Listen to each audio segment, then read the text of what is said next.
ओ postman काका, ओ postman काका. काय रे, किती जोरात ब्रेक लावायला लागलं मला. अहो, अशी खटार सायकल का वापरता? बघा किती खटाखट वाजते. अरे हालू नको रे, का हाक मारली मला. तुम्ही गावातच जात आहात ना? हो मी गावात चाललो आहे. नाही जरा काम होतं.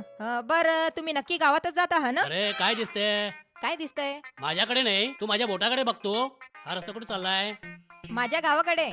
हा रस्ता तुझ्या गावाकडे जात असेल तर मी तुझ्या गावातच चाललो असेल ना. हो, बर बर. मग तू गावाकडे चाललाय तर माझं काम करशील का.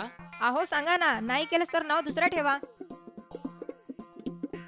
अरे रुपाबाईच्या मुलाचं पत्र आलेलं आहे, त्याच्या घरी पोस्ट करतो का.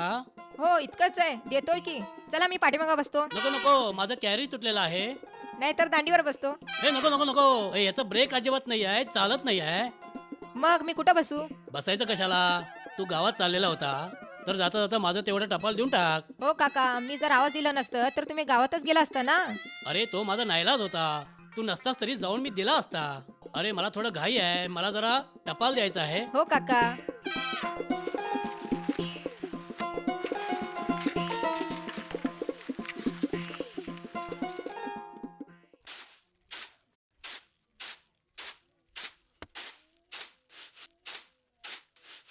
काकू, ओ काकू. काय रे राजा, ये बस. हे तुमच्या मुलाचं पत्र आहे. माझ्या मुलाचं पत्र आलंय. अरे माझ्या पोराचं पत्र होय. आलंय. अरे वाचून दाखव ना, वाचून दाखव. नाही दाखवणार. अरे तुला 2 रुपये देते, माझ्या पोराचं पत्र वाचून दाखव रे. लेका 2 रुपये वाचून देणार? दाखव. होय होय, देणार देणार देणार, वाचून दाखव.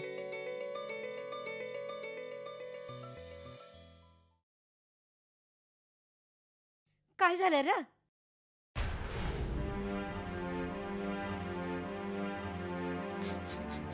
काकू, काय झालं रे माझ्या मुलग्याला.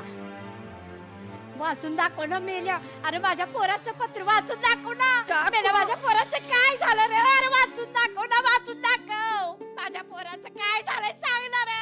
अरे वाचून दाखव ना रे. अरे वाचून दाखव. अरे माझ्या पोराचं काय झालंय सांग ना रे. अरे काय झालं रे. आजी बाई शांत व्हा, रडू काय नका. झालंय माझ्या पोराचं. काय झालं सांगा तरी. काय झालं? काय झालं सांगा तरी. काय झालंय माझ्या हो, पोराचं? काही आजी असं रडू नका, शांत व्हा पहिला. माझं ऐकून तरी घ्या. शांत व्हा. अहो माझं ऐकून तरी घ्या. अहो काही झालेलं नाहीये, माझं ऐकून तरी घ्या तुम्ही. काही झालेलं नाहीये, काय रडताय तुम्ही. अहो काही झालेलं नाहीये, माझं ऐकून तरी घ्या तुम्ही. आता तुम्ही तरी त्यांना सांगा काही झालेलं नाहीये. तुमच्या पाया पडतो मी. या बापरे देवा, मी आता काय करू. ऐकून तरी घ्या माझं, ऐकून तरी घ्या माझं, ऐकून तरी घ्या. काही झालेलं नाहीये. मी फक्त 2 रुपयासाठी नाटक केलं रडण्याचं. 2 रुपयासाठी भाड्याला रडवलं सगळ्यांनी. अरे मेल्या वाचून दाखवायला येत नाही. कशाला 2 रुपयासाठी रडवलंस रे.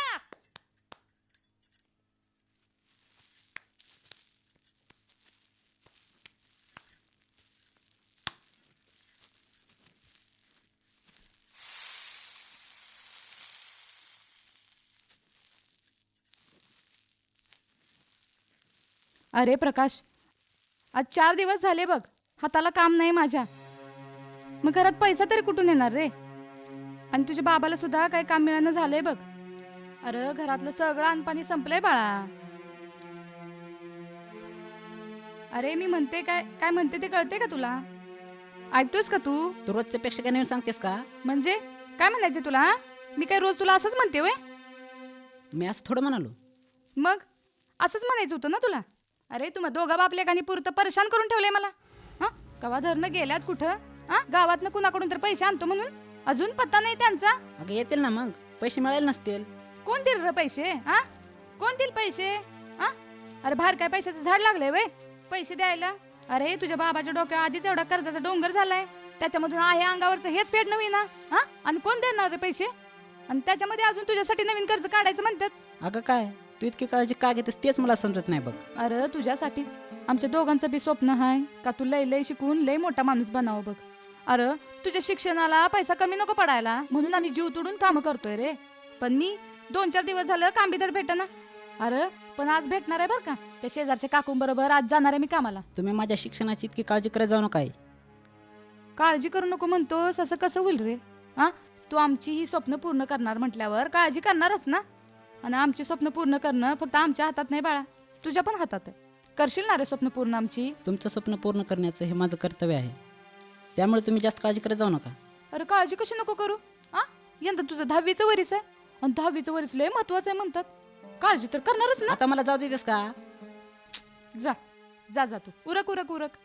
अरे थांब थांब, मी तुला डबा बांधून देते ना. दे लवकर, उशीर होतोय मला. तुझी तर ना लयच घाई असती बघ.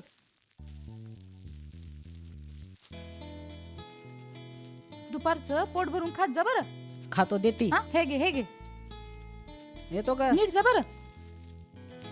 आणि कुणाशी भांडू बिंडू नको रे. नाही. आणि नीट जा बर का. हो आणि व्यवस्थित जा. हो. लय गुणाचं बाळ आहे माझं. ए प्रकाश, काय यार तुझ्या घरी गेलो होतो. काकू म्हणाल्या की तू आत्ताच निघाला म्हणून पळत आलो. सॉरी यार, रेणू का नाही आली? ती नंतर येणार रे. जाऊ दे चल. यार प्रकाश, आपण आता 10वीत गेलेलो आहे. मला तर खूप भीती वाटून राहिली कारण अभ्यास खूप कठीण आहे. काय अवघड नसते रे, अभ्यास केले ना सर्व सोपं जातं. अरे 10वीचा अभ्यास एवढा कठीण आहे म्हणे. आणि वरून ते आता महाराष्ट्र सरकारने कॉपीमुक्त अभियान सुरू केलं आहे. त्याच्याने तर पूर्ण पास व्हायचे चान्सेस चालले गेले. म्हणजे तुला असं म्हणायचं आहे तू 10वीच्या परीक्षेमध्ये कॉपी करून पास होणार होतास? हो, पास होण्यासाठी काही ना काहीतरी करायला लागेल. अरे मग अभ्यास कर. अभ्यास केल्यावर तुला सर्व सोपं जाईल. तुला असं वाटतं की तुला 10वीचा अभ्यासक्रम अवघड जाते. पहिले तुझी मानसिकता बदलली ना तुला सर्व सोपं जाईल. तू मला सांग, महाराष्ट्र सरकारने कॉपीमुक्त परीक्षेचा निर्णय घेतलेला आहे. मला वाटतं ते अगदी योग्य आहे. तुझं खरं आहे रे, पण ते तुमच्यासारख्यांसाठी ठीक आहे, आमच्यासारख्यांसाठी नाही. पहिली तुझी मानसिकता बदल.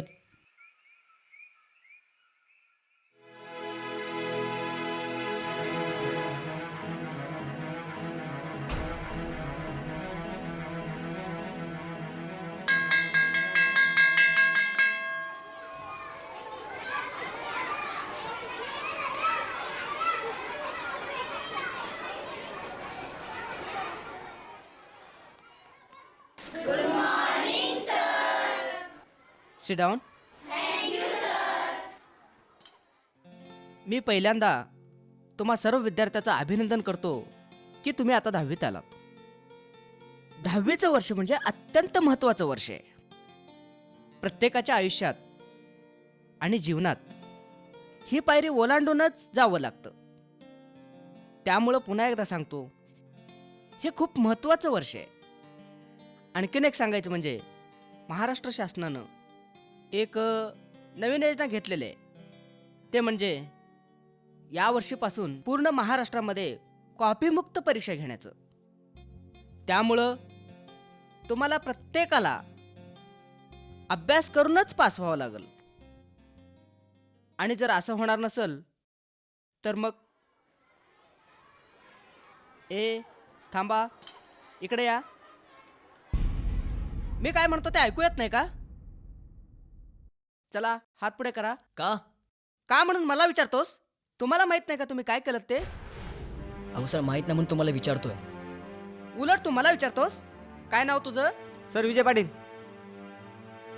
तुला नाही विचारलं मी, ह्याला विचारलंय. तुझं नाव सांग. सर मला वाटतं माझं नाव तुम्हाला माहिती आहे आणि तसं पण याने तुम्हाला माझं नाव सांगितलेलं आहे. म्हणजे उलट तू मला बोलतोस. मी तुला शेवटचे विचारतो, तुझं नाव काय? सर नाव विजय पाटील. विजय पाटील.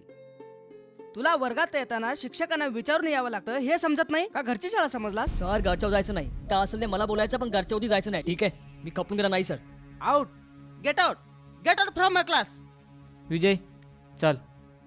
मान खाली करायचं विजय. आणि सरळ जायचं. विजय चल. हा मुलांनो, हे प्रकाश, हा विजय स्वतःला खूप शहाणा समजतो का रे? आज सरांना त्याने कसं उद्धटपणे बोललं. ही पहिली वेळ आहे का त्याची? अरे तू लहानपणापासूनच असं वागतो माहिती आहे का? अरे मला वाटतं की तो एकदम शहाणा. त्याचे 2 मित्र नाहीत का ते, राजा आणि विकास? ते साले पण त्याच्यासारखे. अरे आई वडील शेतात राबायला जातात आणि याच्या नादी लागून सर्व बरबाद होतंय. हे आपणाला समजते रे, त्यांना समजलं पाहिजे ना. प्रकाश, राहुल. काय सर? हा विजय कोण आहे? विजयचे वडील काय करतात? आणि तुम्हाला त्याच्या घरचा पत्ता माहिती आहे का सर? सर पत्ता माहीत आहे, पण तुम्ही तिकडे जाऊ नका. का? सर तुम्ही आज गेलात, परत तुम्हाला उद्या जावंच लागणार आणि त्यांची माणसे तुम्हाला घ्यायला येतील. का पण? सर आज जो वर्गामध्ये प्रकार झाला ना, तो सर्व प्रकार त्याने त्याच्या वडिलाला सांगितला असेल. मग हे तर बरंच झालं. मीच तर जाऊन त्यांच्या वडिलांना सांगणार होतो. सर तुम्ही असं नवीन आहात म्हणून तुम्ही बोलता. तुम्ही त्यांच्या वडिलांना आणि त्या पोराला तुम्ही ओळखत नाही सर. कोण आहेत त्याचे वडील? या गावचे पाटील आहेत सर त्याचे वडील. खूप दरार आहे त्यांचा या गावामध्ये. म्हणजे काय गुंड आहेत का? गुंड नाही सर, ते पण तुम्हाला तिथे गेल्यानंतर समजेल. ठीक आहे, तुम्ही जावा. मी जातो, बघतो कोण आहेत ते. Okay sir. ठीक आहे.